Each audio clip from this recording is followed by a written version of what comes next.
Like, why am I here? Like, what's my purpose? Why was I put on this earth? Who am I called to help? Like, what am I called to do?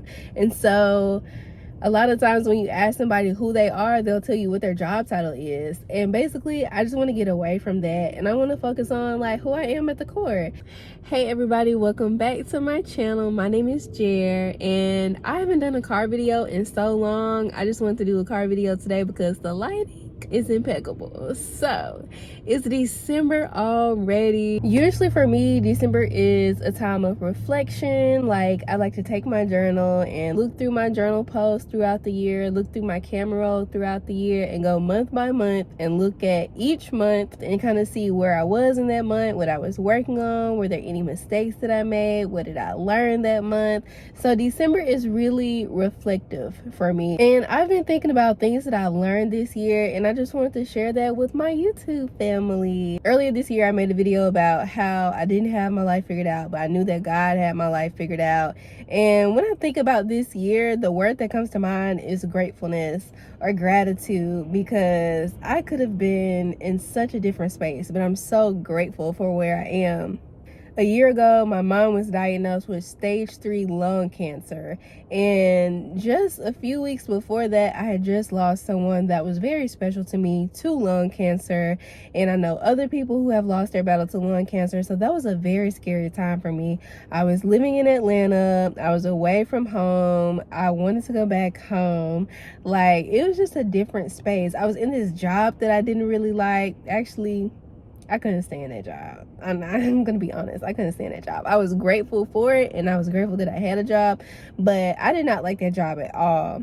My mom is cancer-free now, so I'm incredibly grateful. It's such an answered prayer, and it's been so amazing to see God answer specific prayers and to just answer prayer after prayer after prayer. It's been a blessing for sure. And every day I wake up and I have so much gratitude in my heart, because life could be so different. Like, it could be so different.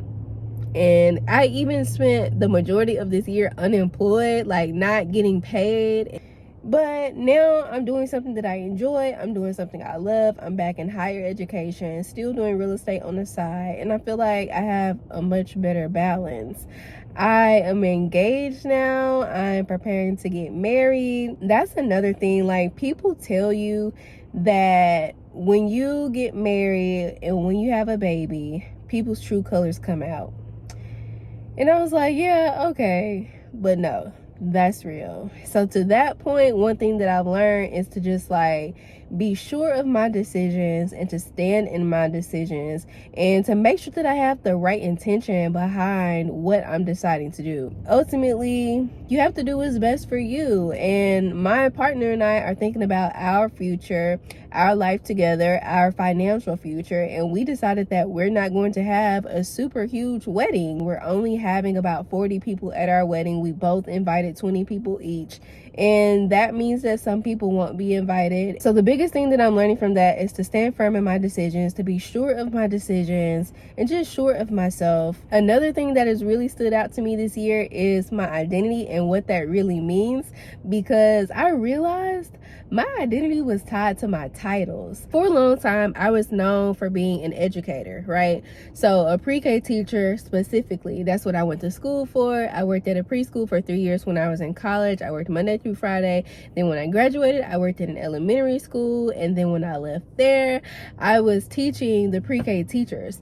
So I was known for doing that for so long, and it was part of my identity. Being a teacher was part of my identity, but I'm also realizing that my identity shouldn't be tied to a specific title. My identity is also the characteristics behind those titles, or the heart behind those titles. So I love educating people. I love helping people to see their own strengths. I love teaching people things that I know that can help them in some way.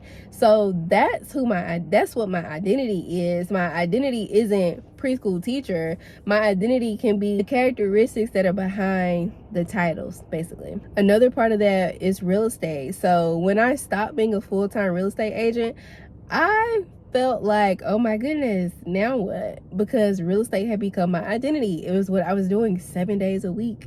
It's how I spent my time. It's what I was known for. If one of my friends wanted to buy a house, they're gonna call me. If their friend wanted to buy a house, they're gonna call me. So that's what I was known for. And when I stopped doing real estate full time, it was kind of like, who am I? Like, I had to get back to my true identity. And the same thing, I can't believe I'm saying this, but I have been plant-based for almost 8 years. In February, it will be 8 years since I became plant-based. It's December now, so it's been 7 years, 10 months. I'm gonna say 8 years. And I'm no longer plant-based, which is something that I just didn't even ever think that I was gonna say. And when I went plant-based, I didn't even have the intention of doing it so long. I was planning to do it for a week, and here we are, 8 years later, almost 8 years later. So I feel like being plant-based was part of my identity too. But over the past few days, I've been incorporating meat back into my diet. So that's been pretty interesting. When you're plant-based though, it really does dictate a lot of different aspects of your life, because you can't just get up and go to the store and get something to eat. You have to plan it out. When you go out to eat with somebody, you have to plan it out. Like, you have to think about those things, and also the reasons behind why I went plant-based. I'll do another video on that, but the same thing, like, my identity doesn't have to be that I'm plant-based. Part of my identity is that I'm a person that wants to honor my body. I want to honor the body that God gave me in every way possible. And I still want to lead a healthy lifestyle, a balanced lifestyle. And that doesn't have to look one particular way.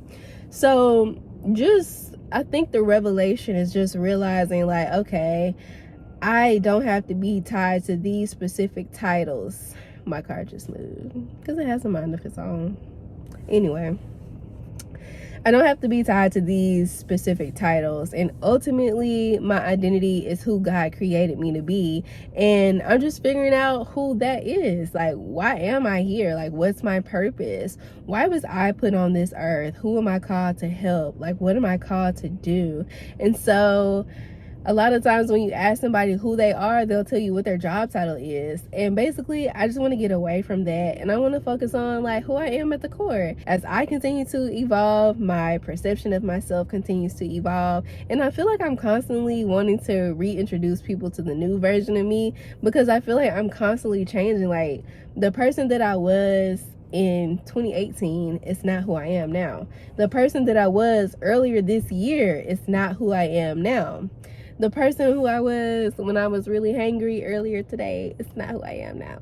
So that's all I really wanted to say. I just wanted to pop in and kind of just share some of my thoughts, some of the things that I've been experiencing. I hope you guys are having a wonderful day, whatever day it is that you're watching this. And I hope that you will take some time to think about your year. Think about the things that you're grateful for. Think about things that you've learned, maybe some mistakes that you've made, some things that you want to change. Just think about, like, how far you've come. Think about where you were a year ago and where you are now, and know that it's a journey. So it doesn't mean that you have to always have it together. We're never gonna always have it together or have it all figured out, but you're here for a reason, and your job is to figure out why you're here. So I hope y'all have a wonderful day. Have a great Christmas season, Christmas celebration. If you like this video, please give it a thumbs up, and I'll see y'all next time. Bye.